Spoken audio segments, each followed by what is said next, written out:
তোমার থেকে সুন্দর মেয়ে পেলে তোমাকে তো ভুলে যাবই। চুপ শয়তান। আমার থেকে হয়তো সুন্দর পাবে, কিন্তু কেউ আমার মতো ভালোবাসবে না, এটা মনে রেখো। ওকে, আচ্ছা ভালো থেকো। আমার অন্য একটা গপ ফোন দিতেছে, ওর সাথে কথা বলে নেই। রিয়াকে রাগাতে বললাম। শয়তান একটা। ওকে, তোমার জিএফ এর সাথে কথা বলা শেষ করো, বাই।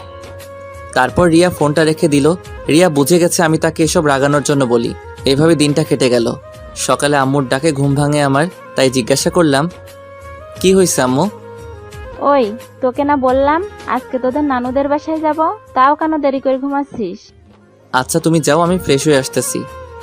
ওকে। বলেই আম্মু চলে গেল। তারপর উঠে চলে গেলাম ফ্রেশ হতে। ফ্রেশ হয়ে এসে মোবাইলটা হাতে নিয়ে দেখি রিয়ার 5টা মিসড কল এসে রয়েছে। তাই সাথে সাথে কল ব্যাক করলাম। রিয়া ফোন ধরতেই বলে উঠলাম, সরি, ঘুমাচ্ছিলাম তাই ফোনটা ধরতে পারি নাই। বিয়েটা করে বাসায় এসে নেই, তারপর এত বেলা করে ঘুমানো বের করব।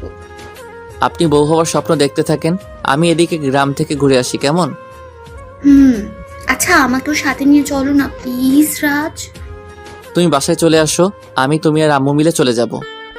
আমি যদি আসি তাহলে তুমি কি পরিচয় দেবে আমার তোমার আম্মুর কাছে? বলবো যে আমার ফ্রেন্ড, আর তুমি আমাদের সাথে যাবে। আমি তোমার কি লাগে, ফ্রেন্ড? তাহলে তোমার গার্লফ্রেন্ডটাকে শুনি।